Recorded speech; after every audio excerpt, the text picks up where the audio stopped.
The situation is dire. The sky over Volgograd. 5 in the morning.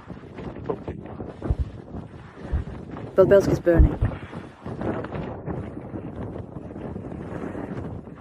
Everyone was alive. Colleagues were there.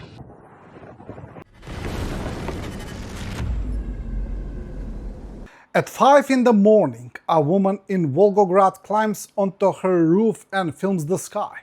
The situation is terrifying, she says.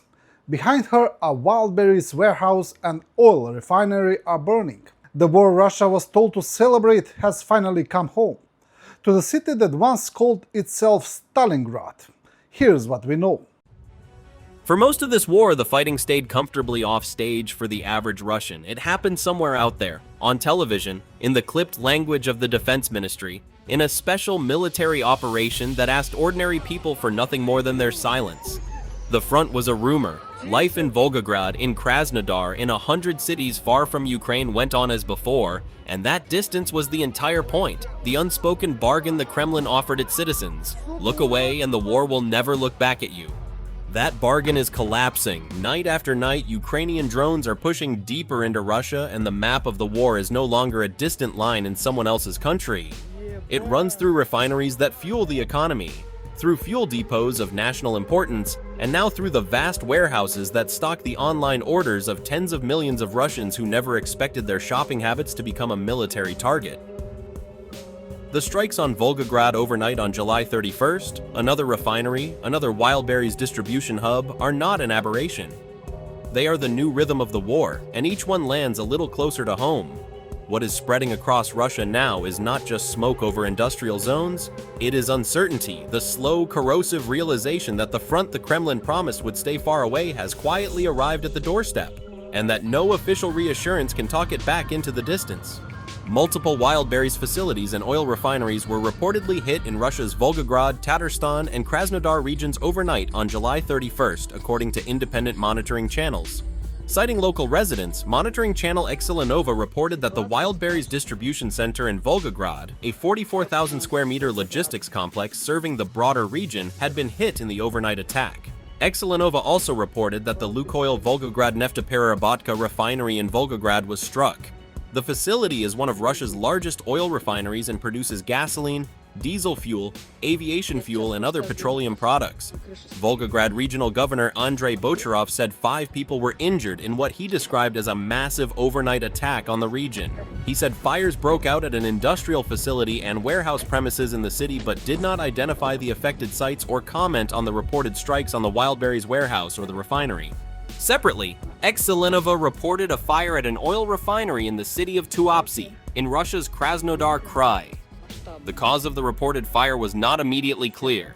Independent monitoring channel Astra also reported an overnight attack on another Wildberries facility in Zelenodolsk, Tatarstan. The reported attacks comes amid a series of recent strikes on facilities linked to Wildberries, Russia's largest e-commerce company. Several Wildberries sites have reportedly been hit over the past week. Wildberries accounts for nearly half of Russia's online retail market and offers a range of dual-use goods on its platform, including body armor and fiber optic cable that can be used for first-person view drones. Following the recent strikes, the company reportedly removed products from search results for the Russian language terms everything for the SVO and SVO, an acronym for Special Military Operation, the Kremlin's official term for its full-scale war against Ukraine. At 5 in the morning, a Russian woman climbed onto a rooftop to film the sky over Volgograd. The situation is terrifying, she says, praying that everyone is still alive. It is not only a Wildberries warehouse that is burning in the city, but also an oil refinery. What's wrong? Weren't you the ones who wanted to do it again? Now you finally have Stalingrad all over again. The situation is dire. The sky over Volgograd. 5 in the morning.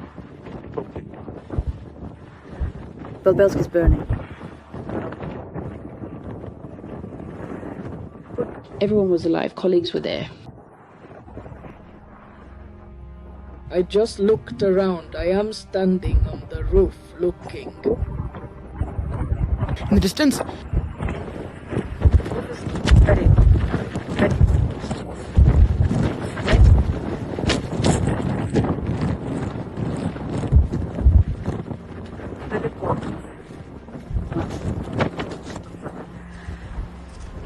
I tell you, the smoke is massive too. Right now. Over there.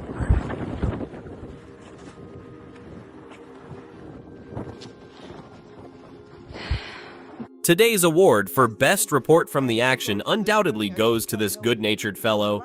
Guys, this is fucked. Sorry for swearing, and these birds are flying around so you can't see anything because of them either, says a young Russian, shocked by the interim results of Putin's special military operation.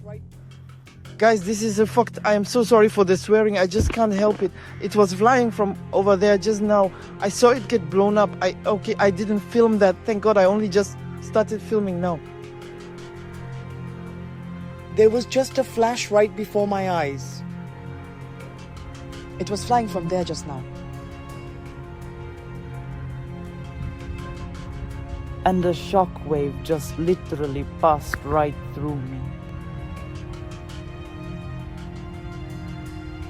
I am just looking over there, damn it. Well, excuse my language, so that God forbid, it doesn't, I don't know, see me, this drone, so it doesn't, damn it, fly over here.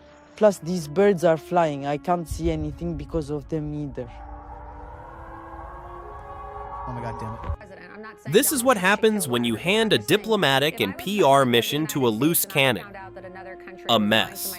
In the span of a single exchange, Laura Loomer floated the idea of a US president having Putin killed, insisted she wasn't saying Trump should do it, then described in vivid detail exactly how she'd arrange for a foreign leader to die of a sudden heart attack. She says she doesn't speak for Trump. The problem is that plenty of people in Moscow and in Washington can't always tell where the line between freelance provocation and official signaling actually falls. And that ambiguity, whether she intends it or not, does real work. I'm not saying Donald Trump should kill Vladimir Putin. I'm just saying, if I was president of the United States and I found out that another country was lying to my face and they were supplying a country that I was at war with, a country that is broadcasting 20 times a day on their national state television, kill Trump, death to America, death to Trump, you know, I would find a way for that world leader to tragically pass away from a heart attack very unexpectedly. I'm not saying Donald Trump should kill Vladimir Putin. I'm just saying, if I was president of the United States and I found out that another country was lying to my face and they were supplying a country that I was at war with, a country that is broadcasting 20 times a day on their national state television, kill Trump, death to America, death to Trump, you know, I would find a way for that world leader to tragically pass away from a heart attack very unexpectedly. Thanks for watching, and don't forget to subscribe. Also, if you want to support Warthog Defense, please become our member and get early access to new videos, exclusive members-only videos, and become administrator in comments section. The membership link is in the description. Rescues every day. We had a guy last week at 6 rescues in 6 days. You know, he's doing the job every day.